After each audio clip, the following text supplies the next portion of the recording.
नमस्कार दोस्तों, आज हम आपको एक ऐसी सच्ची कहानी सुनाने जा रहे हैं जिसने पूरे देश को हिलाकर रख दिया था। ये कहानी है उत्तर प्रदेश के एक छोटे से गांव बावनखेड़ी की, जहां एक रात ऐसा खूनी मंजर सामने आया जिसने रिश्तों की पवित्रता पर सवाल खड़े कर दिए। ये कहानी है 14 अप्रैल 2008 की रात की, जब एक पढ़े लिखे और सम्मानित परिवार के 7 सदस्यों की बेरहमी से हत्या कर दी गई।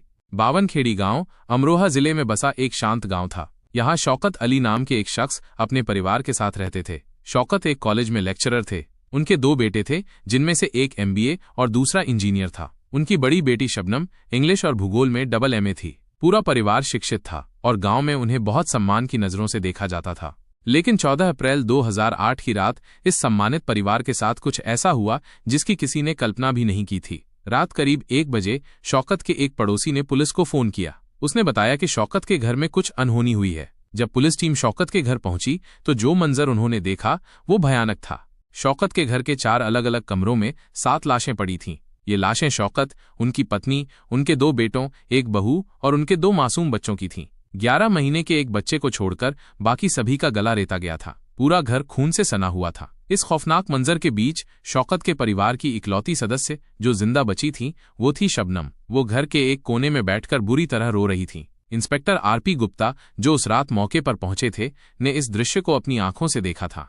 सुबह होते होते एक ही परिवार के 7 लोगों की हत्या की खबर बावनखेड़ी से निकलकर पूरे देश में फैल गई। इस सामूहिक हत्याकांड के खिलाफ लोगों में जबरदस्त गुस्सा था। हालात इतने गंभीर थे कि अगले ही दिन तत्कालीन मुख्यमंत्री मायावती को खुद शौकत के घर आना पड़ा। उत्तर प्रदेश पुलिस पर इस मामले को जल्द से जल्द सुलझाने का भारी दबाव था। इस घटना का पहला असर ये हुआ कि इलाके के थाना इंचार्ज को हटा दिया गया और उनकी जगह इंस्पेक्टर RP गुप्ता को इस मामले की जांच के लिए बावनखेड़ी बुलाया गया।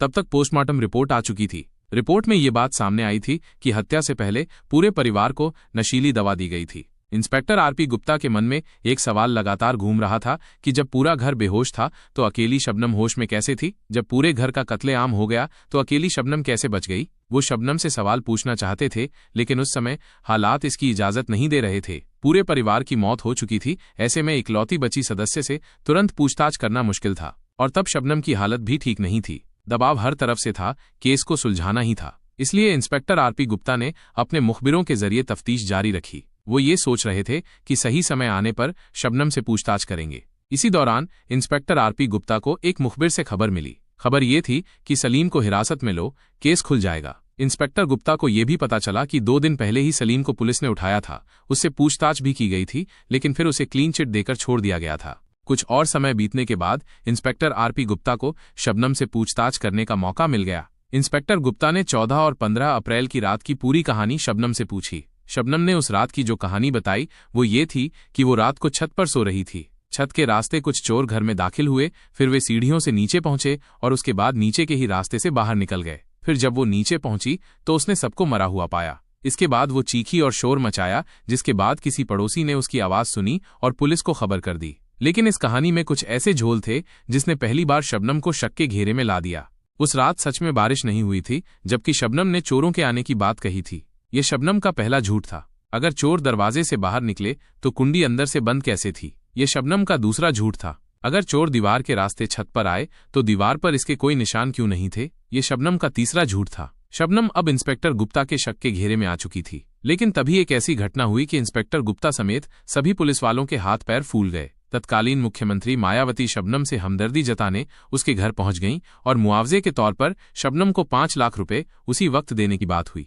इधर पुलिस के हिसाब से खुद शबनम कातिल थी। ऐसे में मुख्यमंत्री का मुआवजा देना एक अजीब सी स्थिति पैदा करने वाला था। अब इंस्पेक्टर गुप्ता ने अपने सीनियर अफसरों के साथ मायावती KPA से मौके पर ही बात की। इसके बाद पुलिस के कहने पर मायावती बिना पैसे दिए लखनऊ लौट गईं। लेकिन अब इंस्पेक्टर गुप्ता के सामने चुनौती ये थी कि वो साबित करें कि शबनम ही कातिल है। इंस्पेक्टर गुप्ता ने तब तक लोगों से पूछताछ में ये पता लगा लिया था कि बावनखेड़ी गांव के ही रहने वाले सलीम और शबनम में अच्छी दोस्ती थी। यहाँ तक कि शबनम अक्सर सलीम की बाइक पर स्कूल भी जाया करती थी। मुखबिर पहले ही सलीम के बारे में इशारा दे चुका था। 17 अप्रैल 2008 को, यानी हादसे के 2 दिन बाद, इंस्पेक्टर गुप्ता ने सलीम को अपने पास बुलाया। वो इस कत्लेआम की जानकारी से लगातार इनकार करता रहा, लेकिन इंस्पेक्टर गुप्ता को लेकर उसके मन में खौफ भी था। इंस्पेक्टर गुप्ता ने पुलिसिया तरीका अपनाया और ऐसा करते ही उन्हें इस केस में पहली कामयाबी मिली। सलीम टूट गया और फिर उसने पूरी कहानी उगल दी।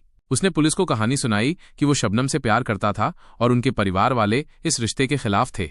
शबनम अपने परिवार की संपत्ति हथियाना चाहती थी और सलीम के साथ मिलकर उसने पूरे परिवार को खत्म करने की साजिश रची। अब कहानी पुलिस के सामने थी, लेकिन सबूत अब भी कोई हाथ में नहीं था। सलीम ने ही पुलिस को पहला सबूत भी दिया। सबूत था वो कुल्हाड़ी जिससे 7 लोगों का कत्ल किया गया था। वारदात के बाद उस कुल्हाड़ी को तालाब में फेंक दिया गया था। पुलिस ने सलीम की निशानदेही पर वो कुल्हाड़ी बरामद कर ली।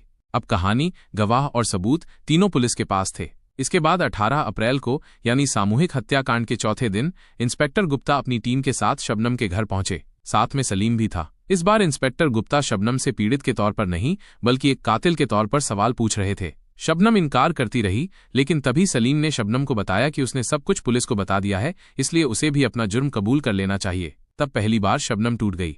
अब केस सुलझ चुका था। कत्ल की कहानी, कत्ल का मकसद और दोनों कातिल पुलिस के शिकंजे में थे। शबनम के खून से सने कपड़े भी पुलिस बरामद कर चुकी थी। इसके साथ ही 2 ऐसे मोबाइल फोन भी बरामद हुए जो आगे चलकर इस केस में एक अहम सबूत बने। उन दोनों फोन पर वारदात के दिन 55 बार कॉल की गई थी। पूछताछ के दौरान शबनम और सलीम ने एक दहलाने वाला खुलासा भी किया। खुलासा 11 महीने के मासूम भतीजे को दोबारा मारने का। जब सलीम सबका मर्डर करने के बाद चला गया तो शबनम का मासूम भतीजा रोने लगा। शबनम ने सलीम को कॉल किया तो उसने कहा कि वो अब नहीं आएगा। फिर शबनम ने खुद ही उसका गला घोंट दिया था।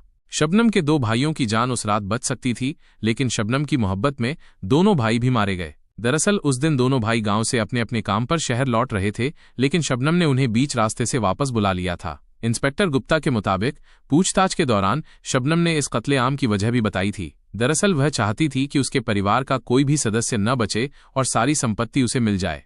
3 अगस्त 2010 को अमरोहा की अदालत ने सलीम और शबनम को मुजरिम करार देते हुए फांसी की सजा सुनाई थी। तब जज एस.ए. हुसैनी ने अपने ऑर्डर में ये लिखा था कि उन्होंने अपने 30 साल के न्यायिक जीवन में इससे अच्छी और कोई जांच नहीं पाई। इसके लिए उन्होंने इंस्पेक्टर गुप्ता की बाकायदा तारीफ भी की थी। बाद में ये मामला इलाहाबाद हाईकोर्ट में गया, जहां हाईकोर्ट ने भी फांसी की सजा बरकरार रखी। 2015 में सुप्रीम कोर्ट ने भी इसी सजा को बरकरार रखा और राष्ट्रपति भी दया याचिका खारिज कर चुके हैं। शबनम पुनर्विचार याचिका और दूसरे कानूनी हथियारों का इस्तेमाल कर चुकी है, लेकिन सलीम के पास अब भी कुछ रास्ते बचे हुए हैं। फिलहाल सिर्फ शबनम की फांसी दिए जाने की बात हो रही है, सलीम की नहीं। सलीम इस वक्त इलाहाबाद की नैनी जेल में बंद है, जबकि शबनम रामपुर की जिला कारागार में। अब दोनों को ही आखिरी फैसले का इंतजार है, फांसी की तारीख का और इस खौफनाक कहानी के खत्म होने का।